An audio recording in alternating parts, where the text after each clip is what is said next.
All right, let's get right into it. Today, we're talking about the one thing that most people, and I mean most people, get wrong. The one thing that might be secretly killing all the hard work you're putting in at the gym.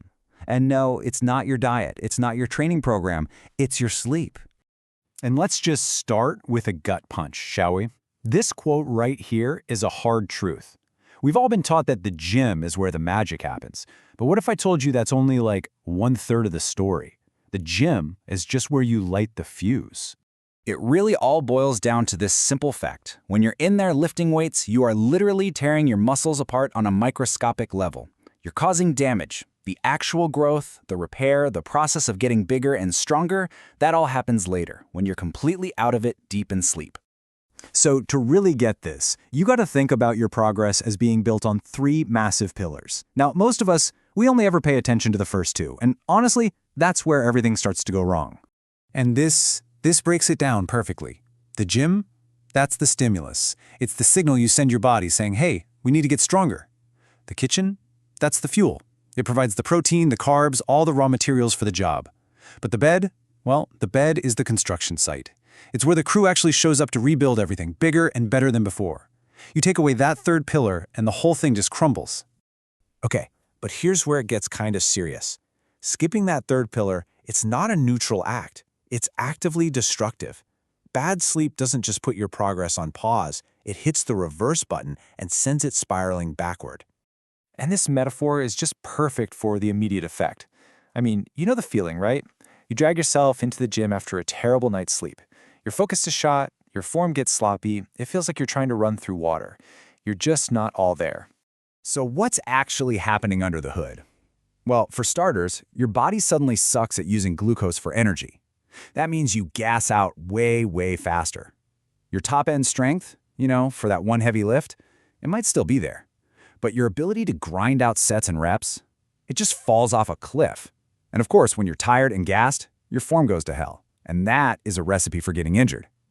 But that feeling of being gassed out, that's just the tip of the iceberg. The real damage, the deep down sabotage that you don't feel until it's too late, that's all happening at the hormonal level. I mean, just look at this. It's insane. Testosterone is the absolute king of muscle-building hormones. But get this, just 1 week of sleeping badly can tank your testosterone levels by 10 to 15%. That is like actively working against yourself before you even pick up a weight. And at the very same time, a lack of sleep sends this stuff skyrocketing, cortisol. You can basically think of cortisol as the ultimate villain of our story. It's catabolic, which is just a fancy way of saying it eats muscle for fuel.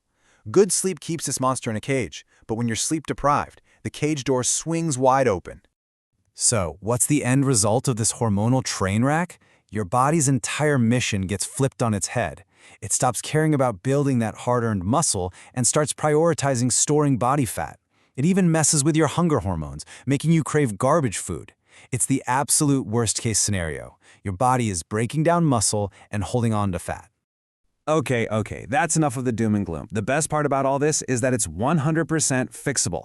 So let's get into the game plan, the actual playbook for getting your sleep on track and getting those gains back. First things first, and this is non-negotiable, the number of hours. 7 hours is the absolute bare minimum. Anything less, and you're stepping right back into that hormonal danger zone we just talked about. Honestly, if you're training hard, you probably need 8, maybe even 9 hours to really fully recover. But listen, it's not just about how long you sleep, it's about the quality of that sleep. So here's your 5-point checklist. Be consistent. Go to bed around the same time every night to get in sync with your body's natural clock. Keep your room cool, quiet, and as dark as a cave. Make sure your bed is actually comfortable. And finally, the big one, the one we're all guilty of. Put the phone down at least 30 minutes before bed. That blue light is absolute poison for your sleep quality.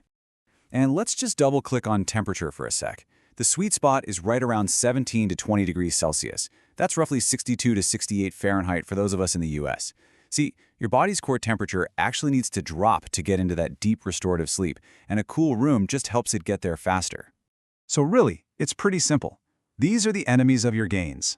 Doom scrolling on your phone in bed, slamming a pre-workout at 7 p.m., having a totally random sleep schedule, and trying to sleep in a warm, bright room. Figure out which one of these is your biggest problem, and just start there. Now, once you've actually built that solid foundation, Once you've cleaned up your sleep hygiene, then you can start thinking about adding a few tools to really dial things in. The difference here is so important. Think of zinc and magnesium as your MVPs. They're foundational. They help calm your nervous system and just help your body relax into sleep. Melatonin? That's the emergency tool. It's like a fire extinguisher. It's great to have if you're dealing with crazy jet lag, but you shouldn't be pulling the alarm every single night just to get to sleep. And this is the golden rule, you guys. You absolutely cannot supplement your way out of a bad routine. You have to fix your habits and your environment first. Supplements are that final 5% polish. They are not the 95% solution, period. So, let's wrap this all up. It's time to completely reframe how you think about sleep. Stop seeing it as just passive downtime and start seeing it for what it truly is. This right here is the whole ballgame. Sleep is not passive. It's an active anabolic process. It's when your body shifts into full-on growth mode, fine-tuning the exact hormones you need to build muscle and burn fat. It's not a luxury. It is literally the most powerful, legal performance enhancer you have access to. And I'll just leave you with this one question to think about. The next time you hit a plateau, the next time you feel stuck, before you go and change your entire workout or overhaul your diet, just take a second and ask yourself honestly what's happening after you turn out the lights. The answer you're looking for might just be right there on your pillow.